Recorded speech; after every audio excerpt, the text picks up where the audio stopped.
Hace miles de años, un profeta tuvo una visión que cambiaría la historia de la cristiandad. Las 7 iglesias del Apocalipsis experimenta y conoce el significado real de esta profecía.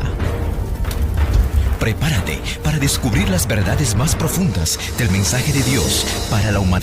Un estudio de Éfeso, Esmirna, Pérgamo, Tiatira, Sardis, Filadelfia y la iglesia del tiempo del fin, la Odisea. ¿Quiénes son los miembros de esta iglesia? ¿Qué verdades proféticas se han descubierto a través de los siglos? ¿Cuál es el mensaje de Dios para esta generación? Descubre esto y mucho más en las 7 iglesias del Apocalipsis con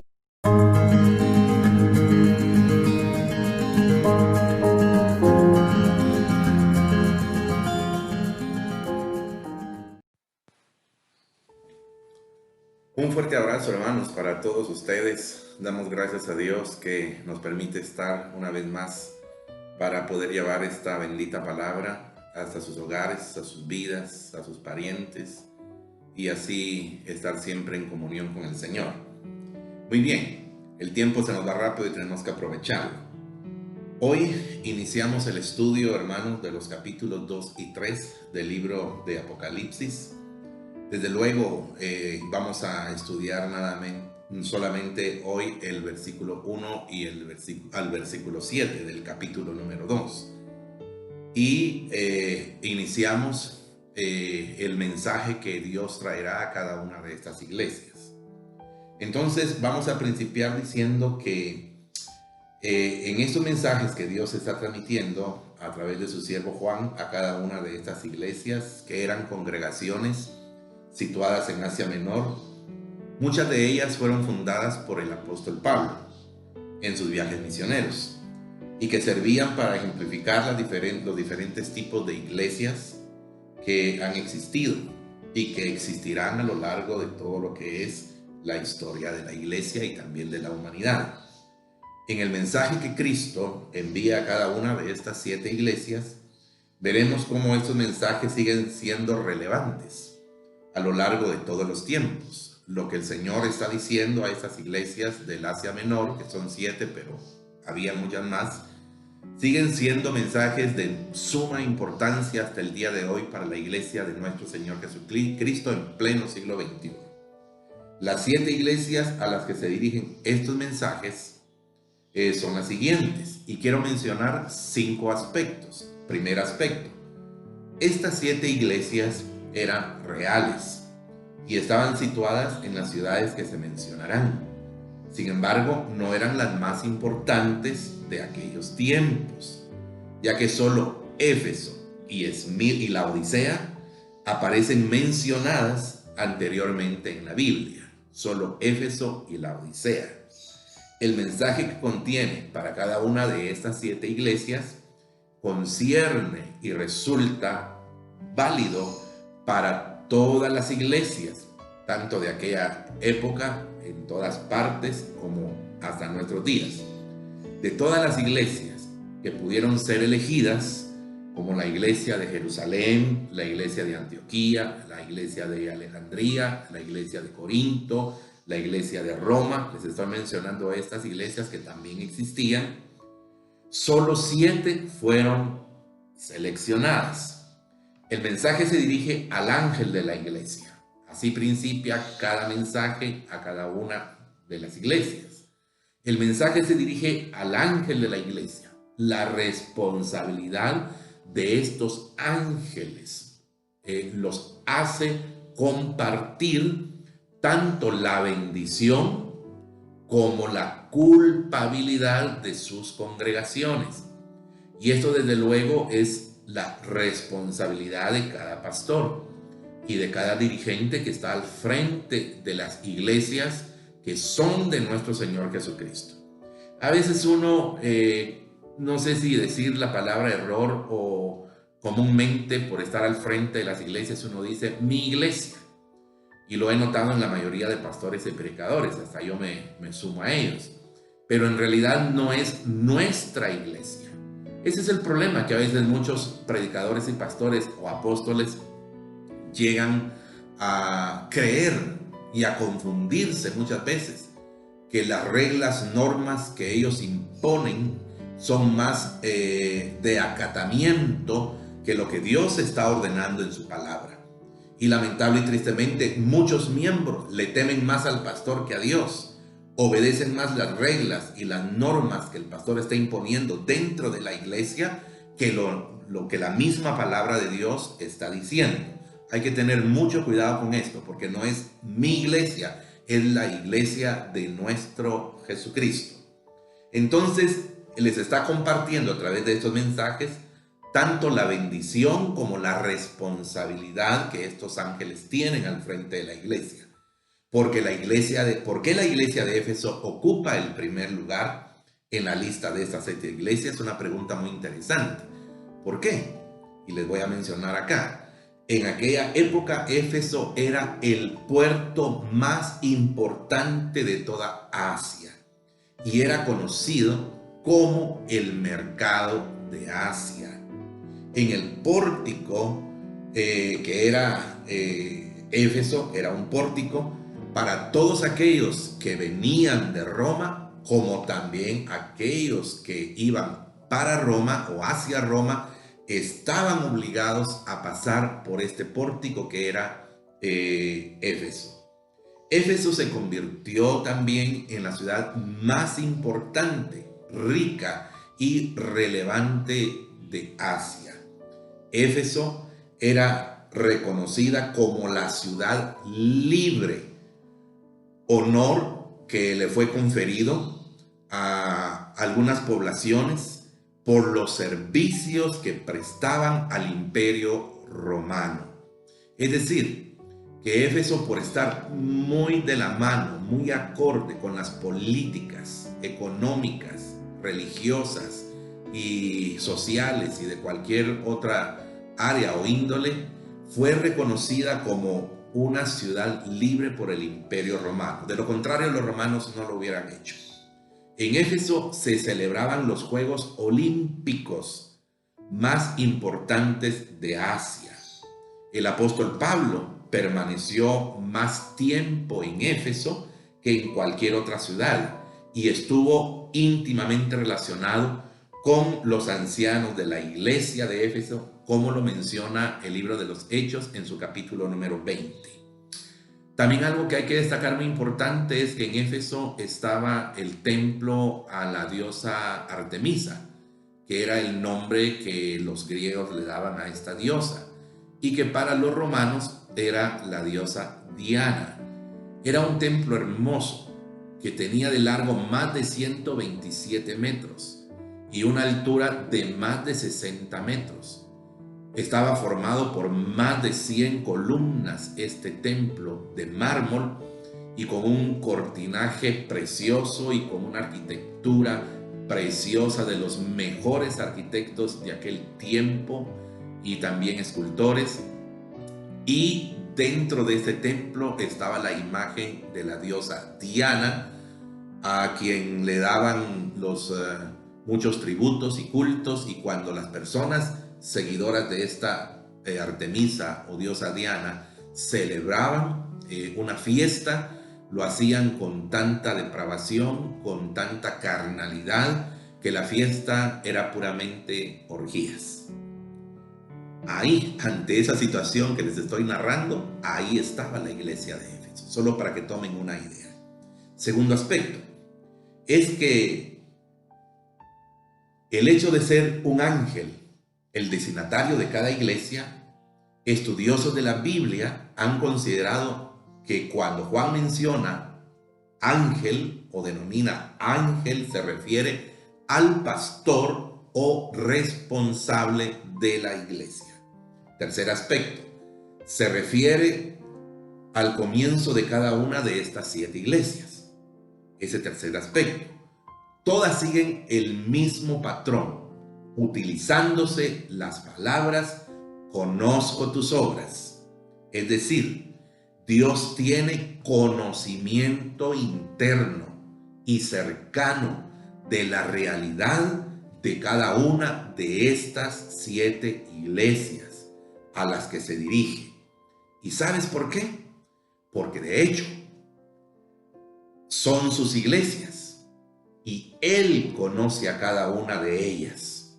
No es el pastor el que las conoce, aunque el pastor está en medio muchas veces de las iglesias, ¿verdad? En una relación íntima con los miembros de la iglesia, pero a pesar de eso desconoce muchas cosas, y hay también miembros muy listos que se quieren pasar de listos, que esconden las cosas delante del pastor, pero delante de Dios todas las cosas están descubiertas. Entonces, a pesar de que hay algunos en la iglesia que no lo conocen a Él como debieran de conocerlo, ¿verdad?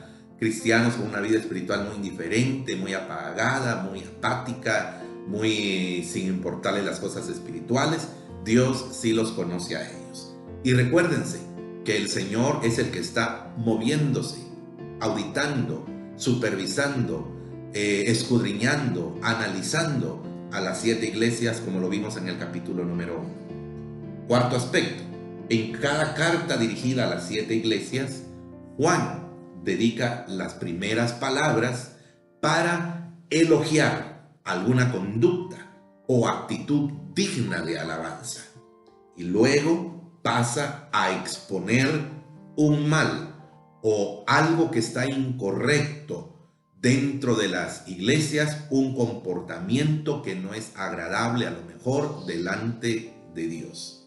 Sin embargo, se van a exceptuar 2 iglesias de este cuarto aspecto de señalar o de juzgar el Señor o de condenar con palabras fuertes. A 2 iglesias se van a exceptuar, que va a ser la iglesia de Esmirna y la iglesia de Filadelfia, de palabras de reproche y de acusación.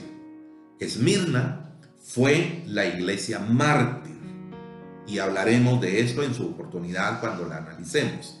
Filadelfia fue una iglesia misionera que difundió la palabra de Dios. Lo opuesto vemos en la iglesia de Laodicea, en estas 7 iglesias, a la cual Juan se expresó, mejor dicho, alabanza alguna. No se le da un mérito de honor a esta iglesia. La razón se debió a que esta iglesia de Laodicea fue una iglesia apóstata. Después de haber conocido la verdad de Dios, ahora se rebela contra esa verdad de Dios.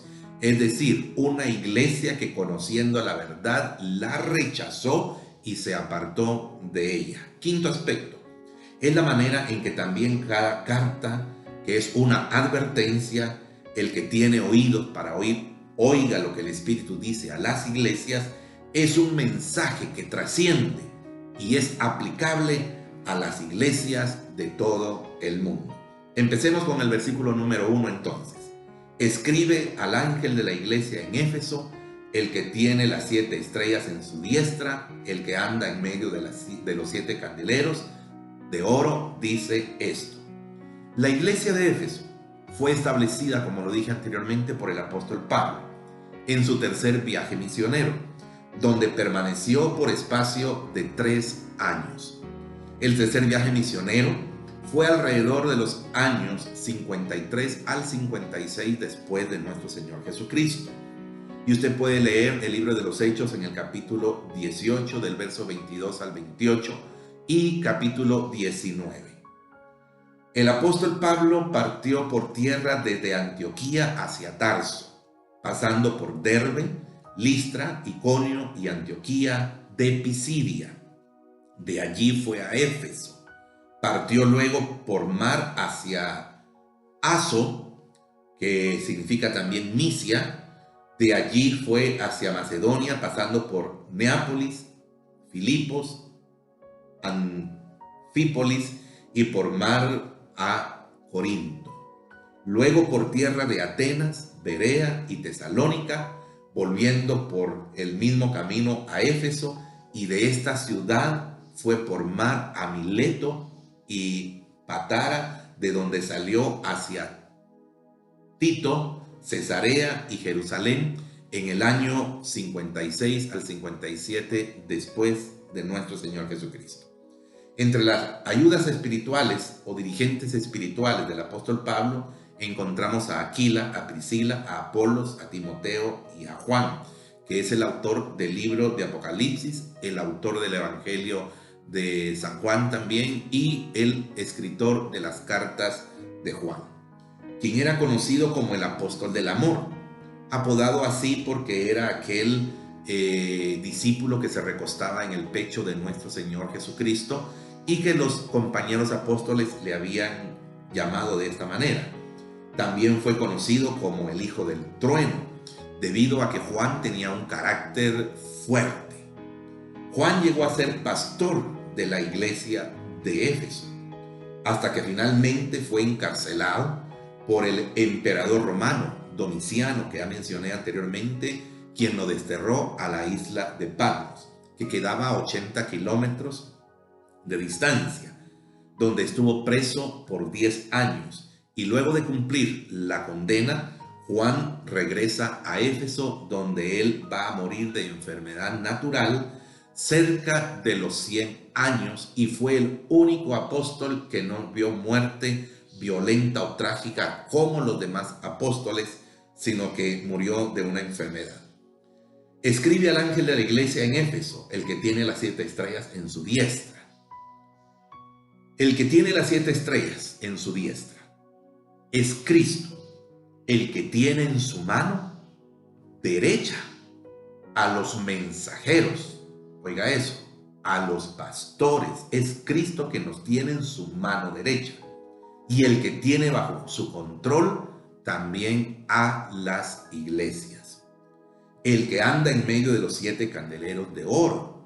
Dice esto: los candeleros de oro, hermanos, eran lámparas portátiles hechas de oro que daban luz, pero dependiendo del aceite que llevaban dentro de sus depósitos. Cada candelero representa una iglesia.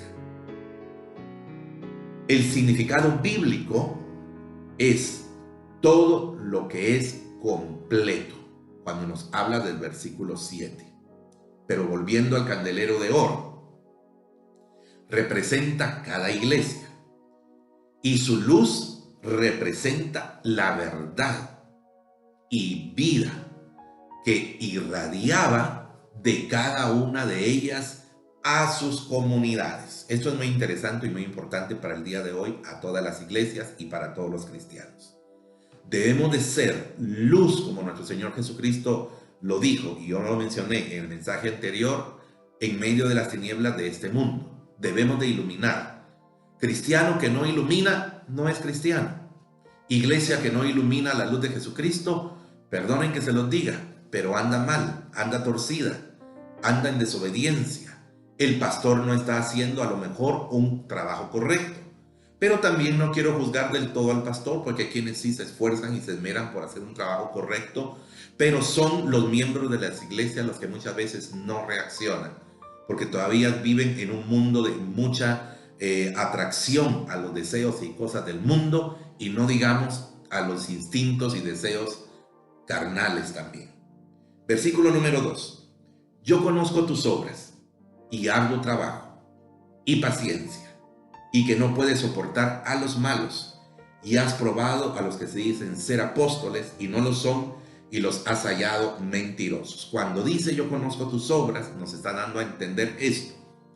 Es importante destacar que Dios está hablando a los creyentes, no a gente del mundo, sino a nosotros, los creyentes, porque somos la iglesia. No a impíos, no a incrédulos.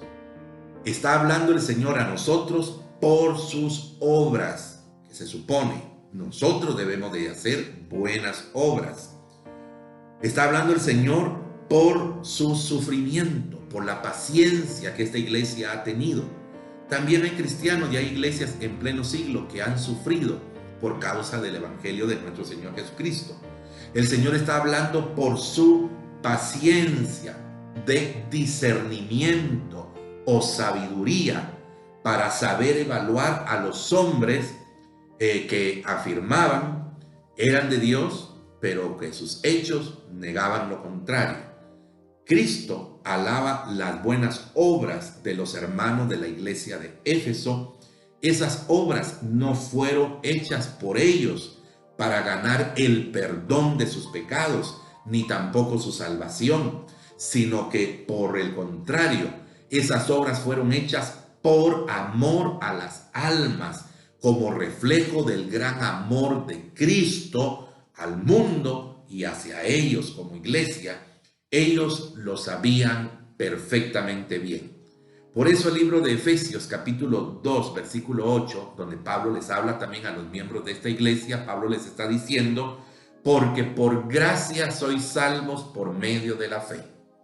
Y esto no de vosotros, pues es don de Dios. O sea que la salvación no es por obras, dice el verso 9, para que nadie se gloríe. Si usted es salvo, gracias a Dios. Si usted es limpio de sus pecados, gracias a Dios. Fue porque usted abrió su corazón y recibió a Jesucristo como su Salvador. Que ahora usted tiene que estar haciendo buenas y excelentes obras, mejores que las que usted hacía antes, cuando no era cristiano, si es que hacía esas obras buenas. Pero ahora tenemos esa responsabilidad como iglesia de demostrarle al mundo la luz de Jesucristo con las obras. Y el libro de Apocalipsis también dice que se van a abrir los libros de las obras y que cada uno va a recibir el galardón que se merece por las obras que haya hecho. Eso es otro tema que más adelante lo podemos hablar. El verso 10 del capítulo número 2 de Efesios termina diciendo: porque somos hechura suya, creados en Cristo Jesús para buenas obras, las cuales Dios preparó de antemano para que anduviésemos en ellas. Oiga, Dios quiere que andemos en esas buenas obras. Cuando se refiere y tu arduo trabajo a la iglesia de Éfeso, ¿cuál es la diferencia entre buenas obras y arduo trabajo? Lo que arduo trabajo da a entender es una buena dosis de cansancio. Cuando usted hace un excelente y arduo trabajo, usted se cansa, usted se agota, usted se fatiga, usted se queda sin fuerzas. Pues eso es lo que el Señor les está dando a entender aquí: y tu arduo trabajo. La palabra dice, como Jesús se cansaba en algunos momentos de sus jornadas y también de sus caminatas, los discípulos también se cansaban al lado de nuestro Señor Jesucristo. De igual manera, esta iglesia de Éfeso también se había cansado en determinados momentos en su trabajo en la obra del Señor. Cuando el Señor les habla y les dice: y paciencia, esta es una actitud o conducta digna de elogio para estos hermanos de Éfeso, porque la paciencia es fruto del Espíritu Santo. Y es lo que a muchos les hace falta, incluyendo a los pastores, y yo me incluyo también. Paciencia.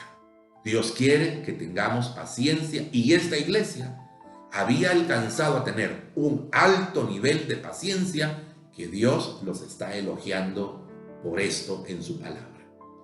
Y cuando se refiere y que no puede soportar a los malos, a estos hermanos de Éfeso les gustaba que se hicieran las cosas correctas, al igual que su pastor, y que muchas veces también por eso uno demuestra su carácter de molestia, de enojo, porque las cosas para Dios se deben de hacer lo mejor posible. Si al patrón o al jefe en la empresa tú haces lo mejor, pues debes de hacerlo mejor aún para Dios. Entonces, cuando el Señor les está elogiando por estas palabras, les está diciendo el Señor que le gustaba que se hicieran las cosas correctas con temor y reverencia ante Dios. No caminaba estos hermanos de la iglesia de Éfeso, ellos no caminaban con aquella gente soberbia y con aquella gente que no podía sacarse algo bueno de ellos, sino que más bien eran hipócritas en la fe. Ellos no les gustaba la actitud o conducta de este tipo de personas, y por eso son elogiados.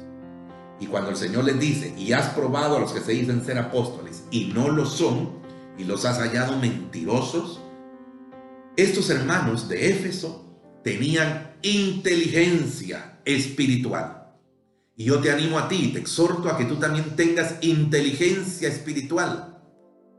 No solamente humana, me estoy refiriendo a una inteligencia que es sobrenatural, es de Dios.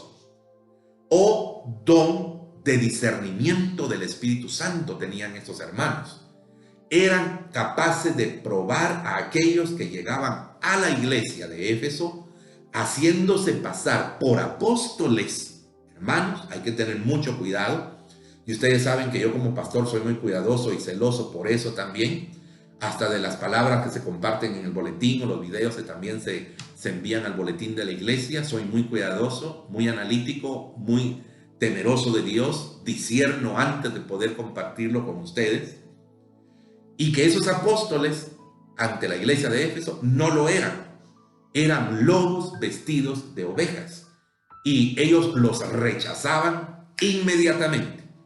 Por eso es que Juan, en su segunda carta, en el verso 10, dice: si alguno viene a vosotros y no trae esta doctrina, que es la doctrina de los apóstoles en la cual se fundó la iglesia primitiva, no trae esa doctrina, no lo recibáis en casa, ni le digáis bienvenido. Tenga mucho cuidado, no entre en su casa, y mucho menos a la casa de Dios, a cualquier persona. No dejemos que entren, ni le digamos bienvenidos. Observe, use su mente espiritual, emplee el don del discernimiento del Espíritu Santo. En el verso 11, en la segunda carta de Juan, él termina diciendo: porque el que le dice bienvenido participa en sus malas obras. Ten cuidado, porque te podrías equivocar en un momento. Y si estás diciendo bienvenido a la persona que parece ser y no lo es, porque no todo lo que brilla es oro, entonces vas a participar de las malas obras de esa persona también. Verso 3: y has sufrido y has tenido paciencia y has trabajado arduamente por amor de mi nombre y no has desmayado. Cuando la palabra está diciendo y has trabajado arduamente por amor de mi nombre, ellos, a pesar de haber sufrido, sabían lo que era llevar su cruz o llevar la cruz de Cristo para seguirlo a Él. Sabían que ser cristianos no iba a ser una tarea tan fácil en una ciudad como lo era la ciudad de Éfeso, que yo les di la introducción. Tenían que pagar un precio, y todo cristiano tiene que pagar un precio en este mundo. Quizá el menosprecio de sus vecinos, la burla, el escarnio de sus parientes y amigos, y hasta ser rechazados de herencias. Esto es llevar la cruz de Cristo, o sea, compartir o sentir en carne propia lo que Cristo sufrió en esta tierra. Incomprensiones, burlas, menosprecio, cansancio, vituperaciones, etc.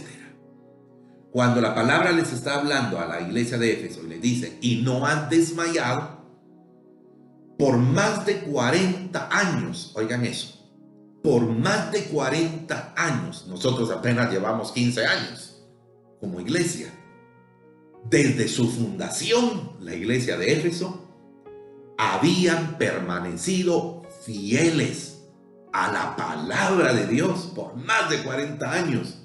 Y al Señor Jesucristo. Hay cristianos que no permanecen pero ni un año fieles a la palabra, ni en la iglesia, ni tampoco al Señor. En medio de tanta dificultad y persecución, habían persistido estos hermanos de la iglesia de Éfeso. Ellos habían sido impulsados por el Espíritu Santo que tenían de Dios a la obediencia y a la fe en nuestro Señor Jesucristo. Por esto los hermanos de Éfeso no se habían cansado.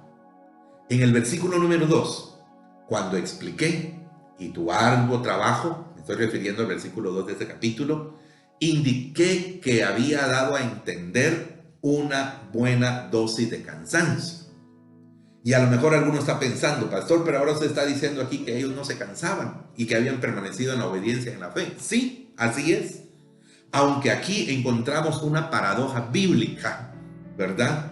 Mencionaré, para poder comprender esto, lo que dijo el doctor Moody, que es un gran evangelista. Ya él está muy grande, por cierto.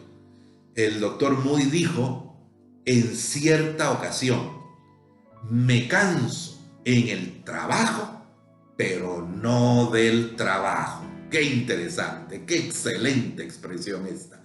Ojalá tú digas también lo mismo. Me canso en el trabajo, pero no del trabajo. Esto es muy cierto. Existe una gran diferencia entre cansarse en el trabajo, pero no cansarse en hacer el trabajo. Y ahí lo vemos en nuestro Señor Jesucristo como ejemplo, y no digamos en los apóstoles y discípulos del Señor, sino también en esta iglesia de Éfeso. Estos fueron las 7 alabanzas o halagos que Dios le dio a la iglesia de Éfeso. Hasta aquí en el versículo número 3, versículo 4. Pero tengo contra ti que has dejado tu primer amor. ¿En qué consiste ser cristiano? Se preguntarán. A lo mejor tú te has hecho esta pregunta. Es una sola cosa. ¿En qué consiste ser cristiano? En amar a Cristo. El que no ama a Cristo no puede ser cristiano. Su fervor, su pasión, habían ido en aumento. Habían sido ellos buscando más de Dios, pero llegó el momento también cuando esa pasión y ese fervor fue cambiado por tanta ortodoxia fría y mecanizada de los cultos que repercutió en la iglesia de Éfeso lamentablemente. Su pureza doctrinal y moral, su celo por la verdad y su servicio disciplinado nunca podían o pudieron sustituir el gran amor de Cristo que había descuidado esta iglesia. Se habían apartado del camino, no en cuanto a la doctrina. Oigan eso, la iglesia de Éfeso se habían apartado del camino, pero no en cuanto a la doctrina, a la palabra de Dios, sino en su relación personal con Cristo. Pero tengo contra ti que has dejado tu primer amor. Dios desea mantener una relación constante. Que nosotros mantengamos esa relación constante con Él, con el Padre, con el Hijo y con el Espíritu Santo. La intención de Dios fue hacernos sus hijos por medio de su Hijo amado. ¿Qué significa esta queja del Señor? Lo que el Señor les está diciendo en este versículo 4 es: ustedes están abandonando vuestro mejor amor. Y va si no. Usted no ha encontrado un mejor amor que el amor de Cristo. Usted recibe el amor a lo mejor de la esposa, si se lo sabe brindar, o del esposo, si no es un esposo indiferente y frío. Usted recibe un amor de hijos, si sus hijos son obedientes y temerosos a Dios y sujetos a sus padres. Pero nunca se podrá comparar el amor de Cristo al amor de cualquier otro amor que no sea el ágape, el amor de Dios. Si usted no ama a Cristo, entonces no le conoce. Él tampoco le conocerá a usted. Porque Dios quiere que los que le aman, le conozcan, y Él se identificará también con ellos. Verso 5. Recuerda, por tanto, de dónde has caído, y arrepiéntete, y haz las primeras obras, pues si no, vendré pronto a ti y quitaré tu candelero de su lugar si no te hubieras arrepentido. Jesucristo está animando a los hermanos de la iglesia de Éfeso y les hace recordar el momento cuando lo habían recibido como su Señor y Salvador. Los está instando a regresar a ese momento, que traigan otra vez a su memoria el momento cuando ellos descubrieron la verdad, la felicidad, la paz que este mundo no puede ofrecer, y fueron libres de sus pecados. El Señor quiere que ellos vuelvan a tomar conciencia nuevamente, y hay muchos cristianos que tienen que tomar conciencia de cuando ellos recibieron a Jesucristo por primera vez en su corazón, porque el tiempo que ha pasado pues no ha pasado por gusto, porque a lo mejor muchos se han alejado de la presencia de Dios. Y arrepiéntete y haz las primeras obras, pues si no vendré pronto a ti y quitaré tu candelero de su lugar si no te hubieras arrepentido. Jesucristo amonesta a los creyentes y les dice: arrepiéntanse. El Hijo de Dios está observando los candeleros. Recuérdense de esto. Él no se cansa de estar recortando mechas. ¿A qué se refiere, pastor? A las mechas de los candeleros de oro. Él no se cansa de estar recortando mechas. ¿Con qué propósito? Para que la lámpara ilumine, dé mejor luz y no solamente saque humo, porque cuando la mecha está muy larga es más humo lo que sacan que lo que iluminan. Pero puede también el Hijo de Dios no solo recortar mechas, sino apagar en definitiva esa lámpara también, por lo que le está diciendo a esta iglesia: quitaré tu candelero de su lugar, cuando ve que no quieren dar más luz o no quieren servirle a Él con el propósito por el cual fueron llamados. Y aquí es donde me preocupa un poco, que hay muchas personas que ya no quieren buscar a Dios y saben que tienen que volver nuevamente al camino de la verdad y de la vida. Entonces, como no quieren y Dios está insistiendo y Dios los está atrayendo, al ver Dios que ellos no quieren reaccionar, les va a dar la última oportunidad, pero va a apagar en definitiva la lámpara con el único propósito y fin: que sean salvos. ¿De qué estoy hablando?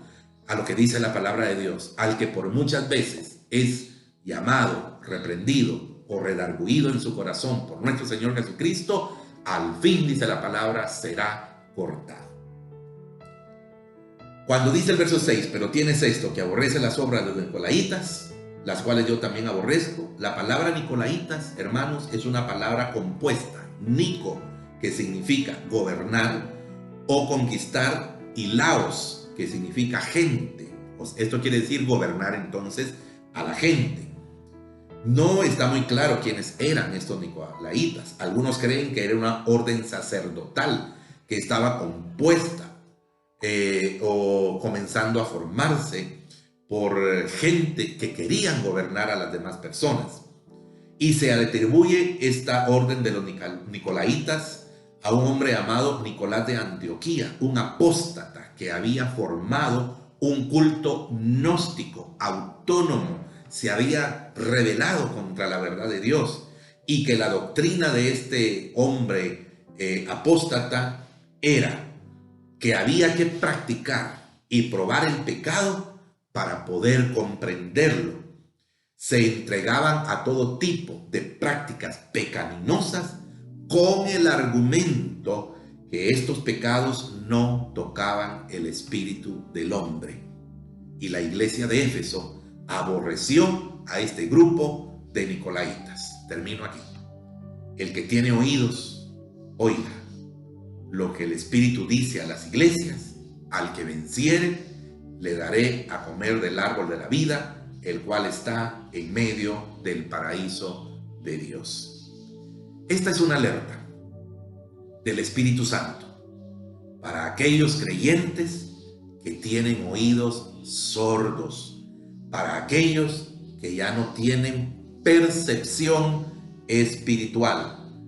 Y hay un ofrecimiento para el creyente que abre sus oídos, para el que se redarguye en su corazón y vuelve otra vez al camino del Señor.